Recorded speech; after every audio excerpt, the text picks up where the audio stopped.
Hello friends and welcome to another Wednesday Quickie. If this is your first time visiting our channel, we want to express to you a very warm welcome and invite you to view any of our over 500 videos that we have arranged for your convenience in playlists, as we are confident you're going to have something both interesting and entertaining to watch. If you have been here before, welcome back. If today is your birthday, we want to wish you a very happy birthday.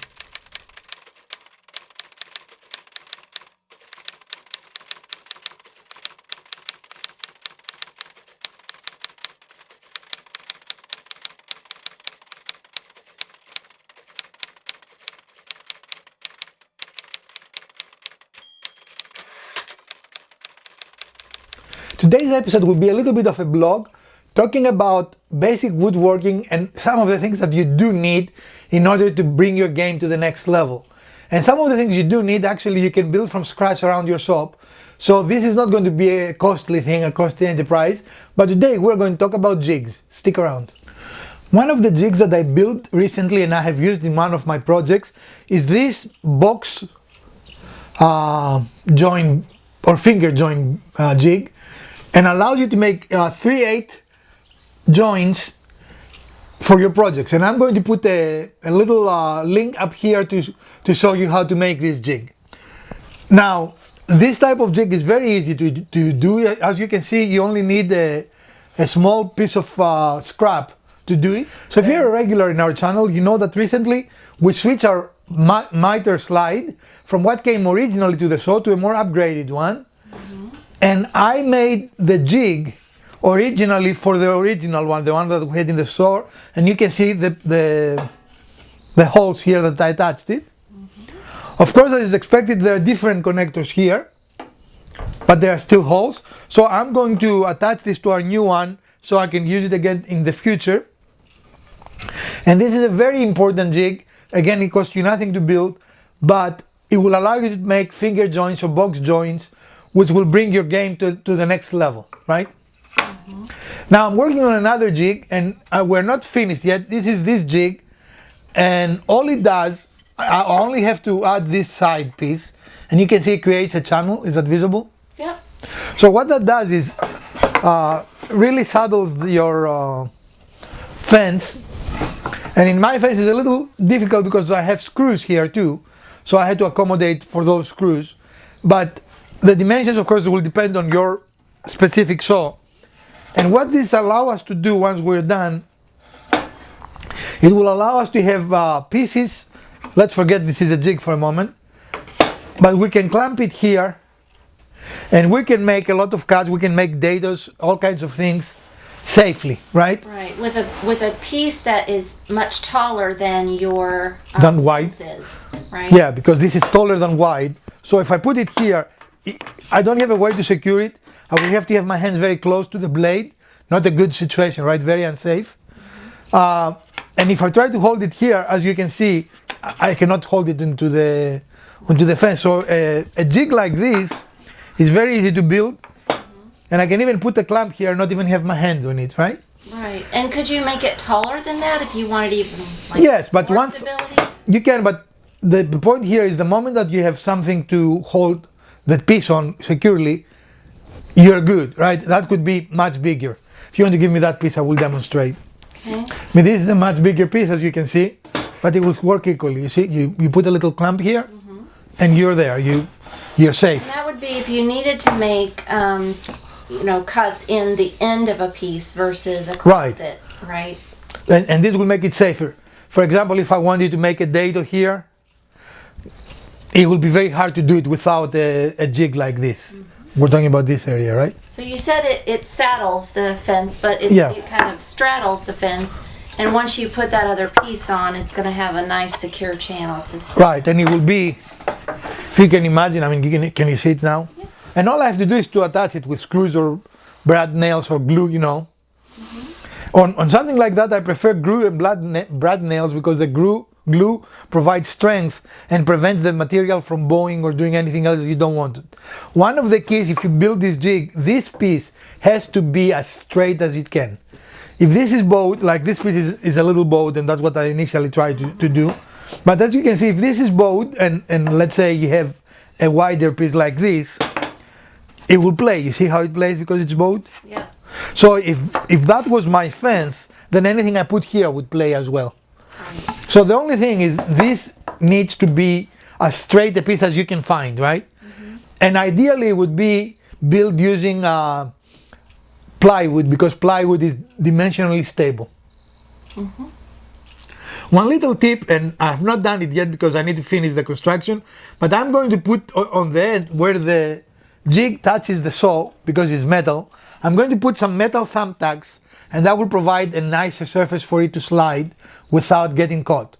And will create a little bit of space that any sawdust can go underneath without interrupting the flow in the movement. But making jigs, again, this we have been making using scraps, right?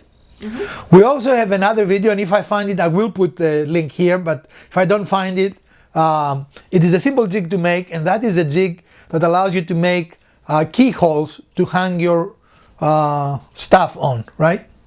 Yep. Again, jigs in general don't cost a lot of money.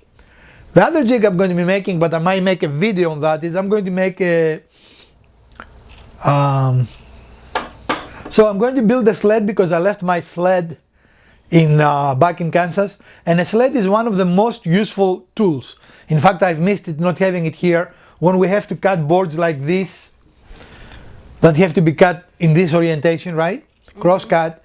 The sled keeps it straight and perfect. And what I'm holding actually here is part of that jig. I'm cutting it to pieces in order to allow to create the runners. So a jig is in essence anything that you create to augment your tools, if you wish, to make them more useful and allow you to do things that without it are not possible. For example, we have, as I mentioned before, a jig that allows you to do keyholes. Now we have a keyhole bit on our handheld router, but the problem with that is that if you try to do it freehand, often it's going to wander on you, right? It will not make a nice, clean, straight line. So with the jig, we always make a perfect straight line, and also we can allow in two of them at the right spot without having to measure anything, right? So it can be also like a template, right, for making the same precise size. Right, I mean, if you want to do production things, if you want to do something more than once. I mean, a simple jig is when we do the stops, when we clamp a stop and we can repeatedly cut the same size of a board. That is really a jig, right? We augment something, like in our sled, we very routinely use stops, if you remember, using hot glue and scrap pieces. So a jig could be used with a multitude of types of tools? Oh, absolutely, yes. And it depends on how you design it, right? Another thing that we can build with this jig that I'm working on now is that we can add two boards.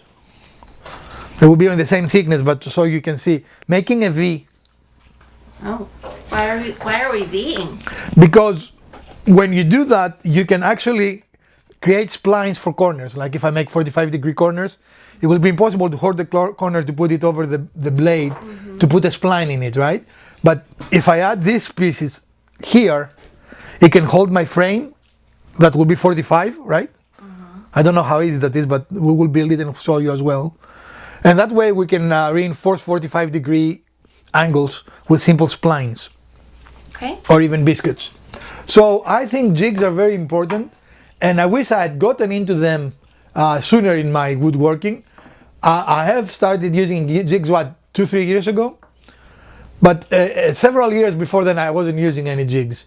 So it is important, it improves your tools, it allows you to do things you couldn't do, and also increases your safety.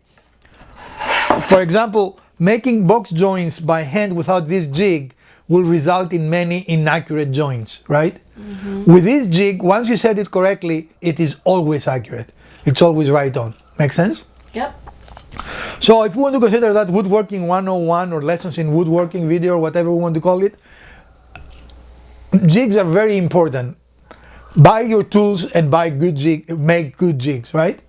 And there are many videos on YouTube on how to make jigs and what kind of jigs to make. But the jig also can be something that you come up with, right? The jig to make the keyholes I had never seen before. it's something that I came up with when I was trying to find how I can make straight lines and have a reference point, right? You can make a jigs to make doweling easier. You can make a jig for virtually, if you can imagine it, you can make a jig for it. Yeah. I know we created one as well when we were trying to cut circular pieces of wood. Yeah, I forgot about that. Because you can actually cut a circle with the table saw, which seems counterintuitive when you start talking about it. So if you want to do something and your equipment doesn't allow you, you don't need to go and buy another equipment. Either research or think, can I make a jig that can allow me to do what I want to do that my equipment right now does not allow me? Does that make any sense? Yeah.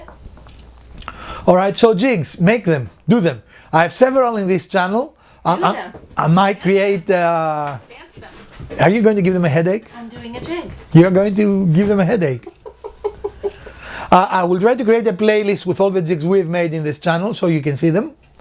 And it will be an easy reference point for you. But in any case, if you would like us to make a jig and show you how to do it, let me know in the comments or send me a direct email. And we always try to do things that you ask us. So this is it for this. This is it for this short episode of the Wednesday Quickie. And from Mrs. Wizard, Dr. Wizard, and the Urban Homesteading channel, stay safe, wash your hands, put your mask on, and we're going to see you soon. Farewell, friends.